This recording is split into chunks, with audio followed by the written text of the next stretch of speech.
বিশ্ব সংবাদে আপনাদের স্বাগত। শুরুতেই সংবাদ শিরোনাম, পরে বিস্তারিত। দখলদার ইসরায়েলি বাহিনী এবং ফিলিস্তিন পুরোদমে যুদ্ধ চলছে, জানিয়ে দেব হাতে আসা সর্বশেষ আপডেট আন্তর্জাতিক সংবাদ। প্রথমেই সংবাদ শিরোনাম। প্রথমেই জানিয়ে দেব এবার পদত্যাগ করতে যাচ্ছেন ইসরায়েলের সেনাপ্রধান। এরপর জানিয়ে দেব ফিলিস্তিনের পক্ষে এবার কানাডার বিশ্ববিদ্যালয়ে বিক্ষোভ। এদিকে যুক্তরাষ্ট্র সফর স্থগিত করলেন এরদোগান। আরও জানিয়ে দেব নাইজেরিয়ায় স্থলমাইন বিস্ফোরণে 11 মিলিশিয়া যোদ্ধা নিহত। সর্বশেষ জানিয়ে দেব ভারত সফর স্থগিত করে চীনে কেন ইলন মাস্ক। এতক্ষণ শুনছিলেন সংবাদ শিরোনাম, এবারে বিস্তারিত। তবে অনুরোধ থাকবে ভিডিওটিতে একটি লাইক করবেন এবং কমেন্ট করে জানিয়ে দিবেন ফিলিস্তিন এবং ইসরায়েল যুদ্ধ নিয়ে আপনার মূল্যবান মন্তব্য। এবার পদত্যাগ করতে যাচ্ছেন ইসরায়েলের সেনাপ্রধান। গত 7 অক্টোবর ফিলিস্তিনের স্বাধীনতাকামী সংগঠন হামাসের যোদ্ধারা বিশ্বকে তাক লাগিয়ে ইসরায়েলের অভ্যন্তরে ঢুকে হামলা চালায়। ওই হামলা ঠেকাতে ব্যর্থ হওয়ায় ইতোমধ্যে পদত্যাগ করেছেন ইসরায়েলি সামরিক গোয়েন্দা প্রধান মেজর জেনারেল আহারন হালিভার। এবার সেই তালিকায় যুক্ত হতে যাচ্ছে খোদ ইসরায়েলি সেনাপ্রধান হারজি হালেভি। এছাড়া আরও কিছু কমান্ডার রয়েছেন যাদেরও পদত্যাগে চাপ রয়েছে। খোদ ইসরায়েলি গণমাধ্যম এ সংক্রান্ত প্রতিবেদন প্রকাশ করেছে। বেসরকারি প্রচার মাধ্যম চ্যানেল 12-এর বরাত দিয়ে এ খবর দিয়েছে তুরস্কের রাষ্ট্রীয় বার্তা সংস্থা আনাদোলু। প্রতিবেদনে বলা হয়েছে ইসরায়েলের প্রতিরক্ষা বাহিনীর chief of staff Herzi Halevi কিছুদিনের মধ্যে পদত্যাগ করবেন বলে মনে করা হচ্ছে। ইসরায়েলি সংবাদ মাধ্যমটি বলেছে গত সপ্তাহে সামরিক গোয়েন্দার প্রধান মেজর জেনারেল আহারন হালিভার পদত্যাগের পর এটা স্পষ্ট হয়ে গেছে যে গত বছরের 7 অক্টোবর ফিলিস্তিনি সশস্ত্র গোষ্ঠী হামাসের হামলার বিষয়ে আগাম তথ্য দিতে ব্যর্থ হওয়ায় দায়ী সকল কর্মকর্তাকে চাকরি ছাড়তে বাধ্য করা হয়েছে, আর সেটা চিফ অব স্টাফ থেকে শুরু করে। প্রতিবেদনে বলা হয়েছে এমনকি অনেক অফিসার যুদ্ধ বিষয়ক তদন্তের প্রস্তুতির জন্য আইনি প্রতিনিধিত্ব চেয়েছেন। এর আগে গত সোমবার ইসরায়েলের সামরিক গোয়েন্দা সংস্থার প্রধান মেজর জেনারেল আহরান হালিভা পদত্যাগ ঘোষণা দেন। হামাসের গত 7 অক্টোবর ইসরায়েলের অভ্যন্তরে চালানো হামলার ঘটনায় গোয়েন্দা ব্যর্থতার দায় স্বীকার করে পদত্যাগের এই ঘোষণা দেন তিনি। অবশ্য নতুন গোয়েন্দা প্রধান নিযুক্ত না হওয়া পর্যন্ত তিনি দায়িত্ব পালন করবে বলে একই দিনে ইসরায়েলের সামরিক বাহিনীর এক বিবৃতিতে জানানো হয়। ফিলিস্তিনের পক্ষে এবার কানাডার বিশ্ববিদ্যালয়ে বিক্ষোভ। তাঁবু টানিয়ে ফিলিস্তিনিদের পক্ষে আন্দোলনে বসেছেন কানাডার ম্যাকগিল বিশ্ববিদ্যালয়ের ছাত্রছাত্রীরা। খবর বিবিসির। খবরে বলা হয়েছে বিক্ষোভকারীরা ম্যাকগিল এবং কনকার্ডিয়া বিশ্ববিদ্যালয়কে জায়নবাদী রাষ্ট্র এবং ইহুদিবাদী একাডেমিক প্রতিষ্ঠানগুলোর সঙ্গে সম্পর্ক ছিন্ন করে তহবিল প্রত্যাহারের দাবি জানাচ্ছেন। বিশ্ববিদ্যালয়গুলোর কর্তৃপক্ষ বলেছে বিশ্ববিদ্যালয় ক্যাম্পাসের ভেতর এভাবে তাঁবু টানানো অনুমোদিত নয়। এ ধরনের কার্যকলাপ যুক্তরাষ্ট্রের বিশ্ববিদ্যালয়গুলোর মতো মুখোমুখি পরিস্থিতির তৈরি করতে পারে। সিবিসি নিউজে প্রকাশিত প্রতিবেদন থেকে জানা যায় ফিলিস্তিনি যুব আন্দোলন মন্ট্রিল শাখার অনির্দিষ্টকালের জন্য অবস্থান কর্মসূচির ডাক দিয়েছে। গ্রুপটি বলেছে তারা তাদের বিশ্ববিদ্যালয়কে গণহত্যায় অংশীদার হতে দিতে চায় না। ফিলিস্তিনপন্থী একাধিক গ্রুপ এই আন্দোলনের সঙ্গে যোগ দিয়েছে। সিবিসি নিউজকে ম্যাকগিল ইউনিভার্সিটির কর্তৃপক্ষ জানিয়েছে তারা ছাত্রদের আন্দোলন সম্পর্কে অবগত আছেন। বিশ্ববিদ্যালয়ের আইন যে পর্যন্ত ছাত্রদের এই আন্দোলনকে অনুমোদন করে সেই সীমা পর্যন্ত ছাত্রদের মত প্রকাশের স্বাধীনতাকে তারা সম্মান করবেন।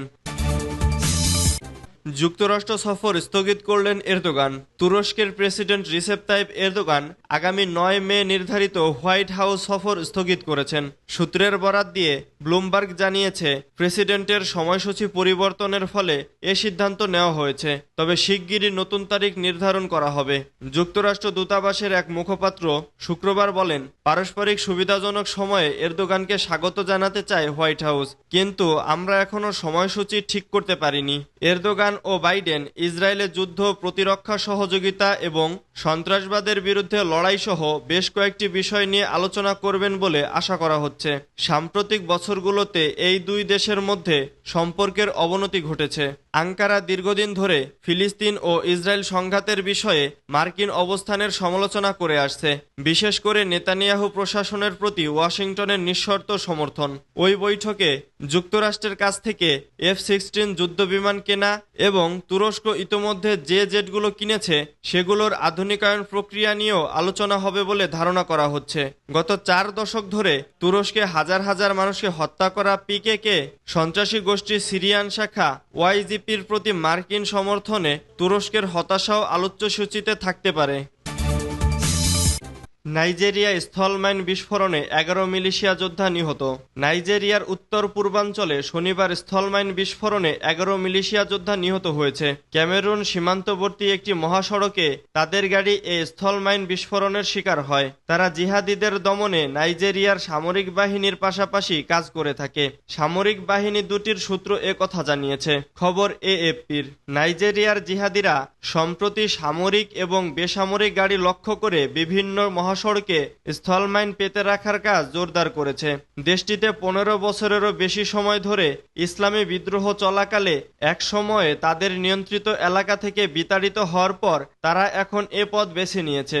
সূত্র জানায়, মিলিশিয়া যোদ্ধারা বন রাজ্যের গাম্বারু শহর থেকে আঞ্চলিক রাজধানী মাইদুগুরিতে যেতে একটি বেসামরিক গাড়িবহরকে নিরাপত্তা দিয়ে নিয়ে যাওয়ার সময় তাদের গাড়ি জিহাদির পেতে রাখা স্থলমাইন বিস্ফোরণের শিকার হয়। গ্রিনিচ মান সময় 12:30 দিকে দামোগ্রামে এই ঘটনা ঘটে। গাম্বুরুতে জিহাদি বিরোধী মিলিশিয়ার নেতা শেহু মাদা বলেন, আমাদের 13 জন কমরেডকে বহন করা গাড়িটি স্থলমাইন বিস্ফোরণের শিকার হলে তাদের 11 জন নিহত ও 2 জন আহত হয়। পরে আহত 2 জন সেখান থেকে পালিয়ে যায়। সূত্র বাবস। ভারত সফর স্থগিত করে চীনে কেন ইলন মাস্ক? ভারত সফর স্থগিত করে চীন সফরে গেছেন ইলন মাস্ক। জানা গেছে, রোববার আচমকাই বেইজিংয়ে পৌঁছেছেন টেসলা প্রধান। চীনের বেশ কয়েকজন শীর্ষ কর্মকর্তার সঙ্গে বৈঠকেও বসবেন তিনি। লোকসভা ভোটের সময়েই ভারত সফরের কথা ছিল বিশ্বের অন্যতম শীর্ষ ধনী ইলন মাস্কের। গত সপ্তাহেই 2 দিনের সফরে ভারত যাওয়ার কথা ছিল তার। যদিও মাস্কের এই সফর নিয়ে চূড়ান্ত গোপনীয়তা বজায় রাখা হচ্ছিল।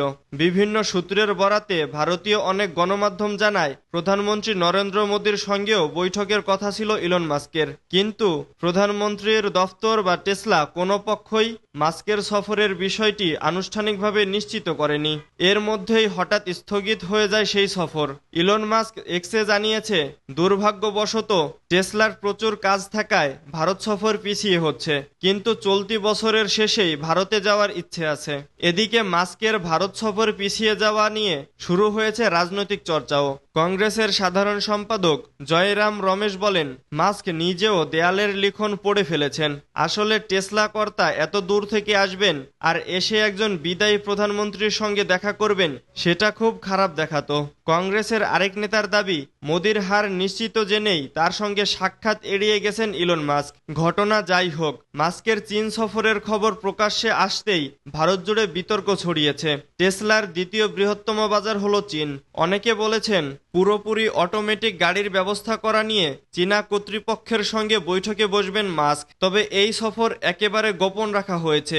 চীন সরকার বা টেসলার পক্ষ থেকে কিছুই জানানো হয়নি। তবে প্রশ্ন উঠেছে, ভারত সফর কার্যত বাতিল করে কেন চীনে গেলেন ইলন মাস্ক? তাহলে কি ভারতে বিনিয়োগ নিয়ে আগ্রহ হারাচ্ছে টেসলা? তা জানতে হয়তো অপেক্ষা করতে হবে আরো কিছুদিন। সূত্র রয়টার্স ও বিবিসির।